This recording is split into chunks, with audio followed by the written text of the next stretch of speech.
कि जब निकले घर से बहरिया चाहे सभे लड़ावल नजरिया कि सभे छुअल चाहे हमरो गोरे गाली रे अरे गोरे गाली रे कि गोरी तोरी चुनरी बा लाल लाल रे। आज मैंने गुलाबी गुलाबी पहन रखा है, राजीव जी पसंद है गुलाबी गुलाबी इसलिए कि गोरी तोरी चुनरी बा लाल लाल रे। एकदम खाटी अंदाज में हमारे गोलू भाई बजाई है और वही अंदाज में परफॉर्मेंस देवे के बाद। आज देखिए कौन सा को गाना था जी, ललका कहियो हमरो गलिया हो ए ललका टी-शर्टवा। आज मैं आपके लिए एक गाना तैयार करके आई, इस गीत के बाद गाऊंगा, ठीक है? कि गोरी तोरी चुनरी बा लाल लाल रे हर रोड पर चले कमाल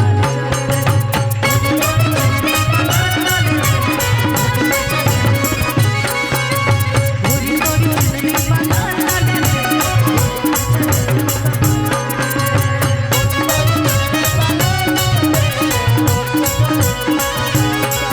जब निकले घर से बहरिया चाहे सभे लड़ावल नजरिया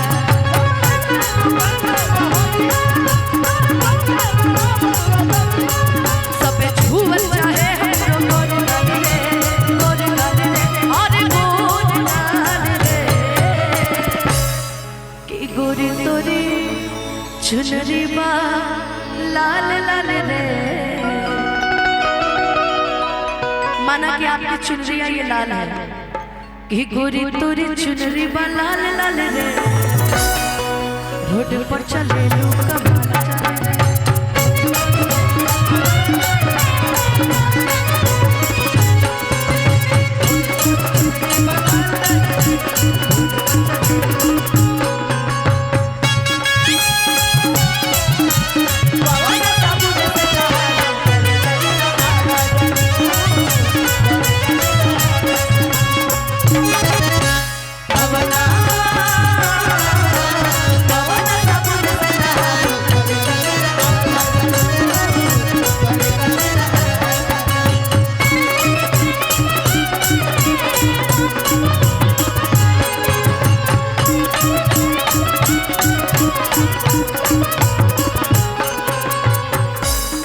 जवने कॉलेजवा में कर लू पढ़ाई कहाँ तक पढ़ी हो मनीषा? 10 तक। आप कहाँ तक पढ़ी है? इंटर तक। आप कहाँ तक पढ़ी है? इंटर। हेलो अब साइड फील्ड बंद हो गया। एक लाइन कौन रहे? भतीजा के मौसी जिंदाबाद। साइड फील्ड बंद हो गया। आप कहाँ तक पढ़ी है? 5वीं में 5 बार फेल, बहुत बड़ी डिग्री। अच्छा जे में से पढ़ ले बा इंटर तक, हाई स्कूल तक। एक सवाल पूछी जवाब दे। एरोप्लेन की स्पेलिंग सुना था? एरोप्लेन की स्पेलिंग सुना था? एगो जोरदार ताली बजा था। सही जवाब। एगो जोरदार ताली बजा था भाई। तोहरा ना आवेला? नाम हसुई पे गोरखपुर के मनीषा यादव जी एरोप्लेन की स्पेलिंग भूल गई, कल की हेडलाइन में चलेगा। अरे पगली है रहरी में इंटर कोई भी हो कि जवने कॉलेजवा में कर लू पढ़ाई लइका लइका में होला लड़ाई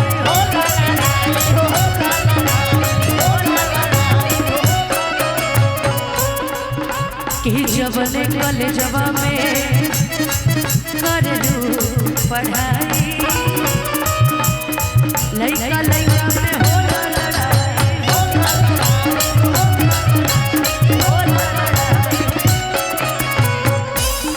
कि लइका चिल्लाले सो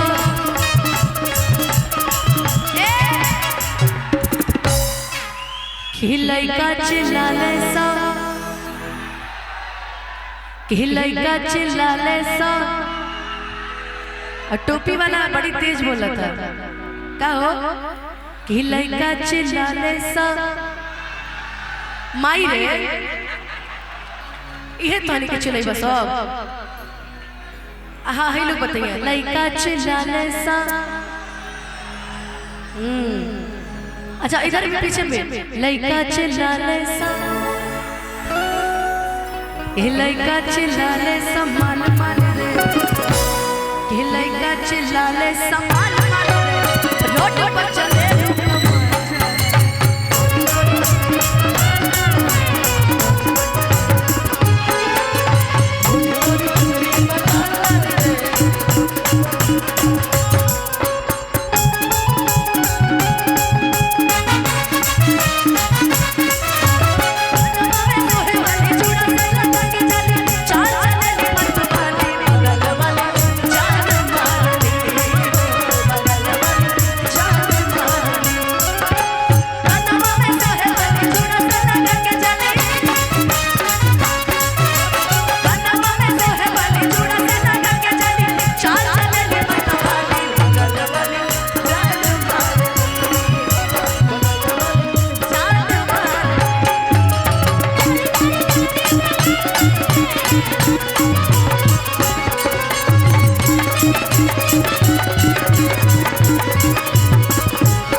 मेरे दोस्त राजीव की तरफ से हजारों रुपए का आशीर्वाद भगवान तहार जोड़ा लगाओ आर संग एच का जोड़ा लगाए वाह कि सुंदर रतन बाड़ू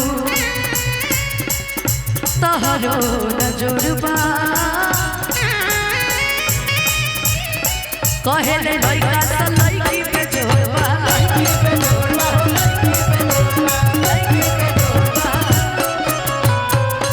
इधर आओ मनीषा कि सुंदर रतन बाड़ू ए मनीषा मनीषा सुंदर बाड़ी एमे से सुंदर के बा मनीषा सुंदर है ना हैं आप अरे पगला हम तो सुंदर है ये हम इनके बारे में पूछे सुंदर लग रही है ना नहीं भक्तोरी के कि सुंदर रतन बाड़ू तोहरो न जोड़बा कहेले लइका सा लइकी के जोड़बा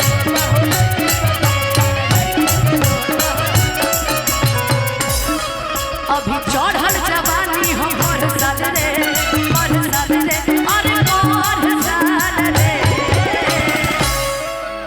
औ बुढ़वा पूछस रोज हाल चाल रे